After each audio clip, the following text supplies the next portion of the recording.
Hello everyone, welcome to Eklavya study point. और मेरा नाम है सचिन। और आज की इस वीडियो में मैं आप सभी को क्लास 12th की अंतरा बुक से जो हिंदी सब्जेक्ट है आपका, उसमें कविता है मैंने देखा एक बूंद, जिसको लिखा है अज्ञे ने।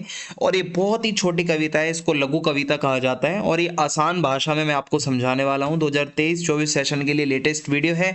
मीन्स जो 2024 में आप अपना बोर्ड एग्जाम देने वाले हो उसके लिए बहुत ही अच्छी वीडियो है। सो चलिए वीडियो को आगे बढ़ाते हैं। आपसे रिक्वेस्ट है कि आप इंस्टा पे मुझे जरूर फॉलो कर लें। मेरा यूजर नेम आप सभी के सामने मेंशन्ड है। आपको कुछ पूछना हो अगर तो आप मुझे मैसेज कर सकते हैं। यूजर नेम आप सभी के सामने लिखा है। और टेलीग्राम ग्रुप जरूर ज्वाइन कर लेना, वहां पे आपको सारे पीडीएफ नोट्स प्रोवाइड करवा दिए जाएंगे। क्लास 12 ईएसपी न्यू ग्रुप आपको सर्च मारना है और वहां पे आपको सारे नोट्स मिल जाएंगे। सो यहाँ पे सबसे पहले इंट्रोडक्शन में आपको समझाता हूँ कि आखिर ये कविता किस बारे में है। सो इस कविता में जो कवि हैं उनका नाम है अज्ञेय। भाई बहुत नॉलेज वाले थे वो, और साइंस साइड से भी थे। सो उन्होंने क्या करा, समुद्र से अलग होती एक बूंद को सोचा और देखा और उसकी क्षण भंगुरता को बताया है। मीन्स एक समुद्र है, उसमें से एक बूंद उछलती है, वापस समुद्र में जाके मिलती है। ये जो देखा उन्होंने ना, इसी पे उन्होंने कविता लिख डाली। और वो कहते हैं कि एक क्षण भी कितना इंपॉर्टेंट होता है, एक क्षण का महत्व क्या होता है, एक पल में क्या से क्या हो सकता है। वो बूंद उछली है तो एक पल में वो बूंद पानी में मिल भी सकती है, और एक पल में वो बूंद पानी में है तो वो उछल के बाहर भी आ सकती है। मीन्स एक क्षण, एक पल, एक मोमेंट बहुत ही इंपॉर्टेंट होता है आपकी लाइफ के अंदर। और मैं आपको बताता हूं, यहाँ पे लाइनें शुरू होती है मैंने देखा से लेकर नश्वरता के दाग से। सो कवि हैं अज्ञेय, कविता है मैंने देखा एक बूंद। और इसका प्रसंग आप कुछ ऐसे लिखेंगे कि ये जो लघु कविता है हमारी पाठ्य पुस्तक अंतरा भाग 2 के अंदर संकलित हिंदी के बहुत ही फेमस कवि अज्ञेय जी द्वारा रचित है। और इस कविता में अज्ञेय जी ने एक क्षण का क्या महत्व होता है उसको समझाने की कोशिश करी है। और ये क्षण भंगुरता समुद्र की नहीं बल्कि बूंद की है। मीन्स वो बूंद कितने क्षण तक जिंदा रहती है, वापस समुद्र में मिल जाती है, ये उन्होंने अपनी कविता के अंदर हमें समझाया है। सो सबसे पहले मैं आपको बताता हूं क्या इसमें बताए रहे, मतलब क्या बता रहे हैं वो। मनुष्य अपने क्षण भर के जीवन को भी बूंद की तरह सार्थकता प्रदान कर सकता है, क्योंकि मनुष्य का प्रत्येक क्षण कीमती है। भाई आपका जो ये जीवन है, जो आपको ह्यूमन बॉडी मिली है, जो मनुष्य का जीवन आपको मिला है, ये बहुत ही ज्यादा मुश्किल से मिलता है। आप अगर देखोगे तो कई बार जन्म लेने के बाद आपको एक ह्यूमन बॉडी मिली है।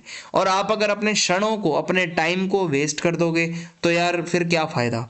आपके लाइफ का एक एक पल कीमती होता है, एक एक पल डिपेंड करता है कि आप आगे क्या करने वाले हो। आप अगर सोए हुए हो तो आप ये नहीं एक्सपेक्ट कर सकते कि आप फ्यूचर में कहीं आईएएस बन रहे होगे। सो आपका जो क्षण है उसको आप कैसे यूटिलाइज करते हो, इट इज मोर इंपॉर्टेंट। सो हर क्षण के मूल्य को मनुष्य को समझना चाहिए। मीन्स वैल्यू, हर आपका एक एक पल, एक एक पल की क्या वैल्यू है, वो आपको जब समझ में आएगी तो आप अवश्य ही सक्सेसफुल होगे।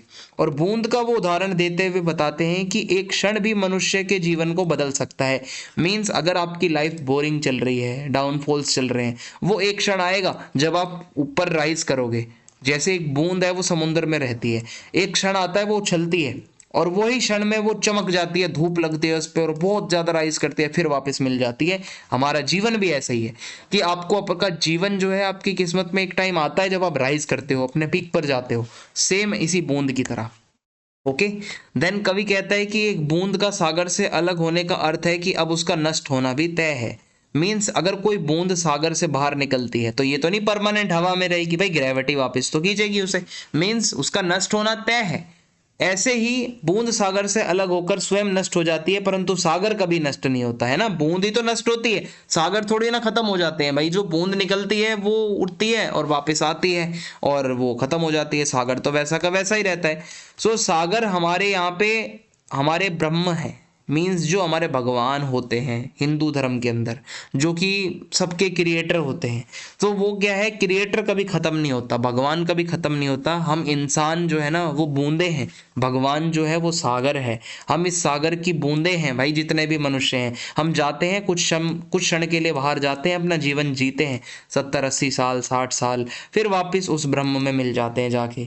सो यही बताया जा रहा है कि ये भी एक प्रतीक है यहाँ पे समुद्र और बूंद का, कि समुद्र भगवान है, वो बूंद इंसान है। अगर वो बूंद समुद्र से निकली है, मीन्स अगर आपने जन्म लिया है इस प्राणी लोक में, सो आपका नष्ट होना भी तय है, आपकी मृत्यु होना भी तय है। ये भी एक यहाँ पे पॉइंट ऑफ व्यू बनता है।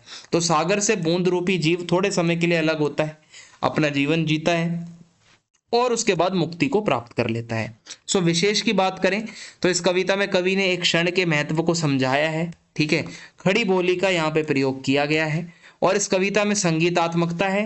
मीन्स इसमें आप इसको अगर लय के साथ गाओ तो आप गा भी सकते हैं। इस कविता में बूंद मनुष्य का प्रतीक है और सागर जो है वो ब्रह्म का प्रतीक है।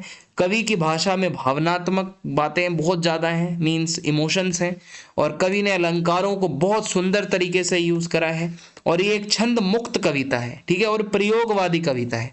सो ये आपको याद रखना है। सो ये एक छोटी सी कविता थी। आई होप आपको समझ तो आ गई होगी। फीडबैक जरूर देना, चैनल सब्सक्राइब करना ना भूलें, वीडियो को शेयर कर दें, वीडियो को लाइक करें। जय हिंद, जय भारत।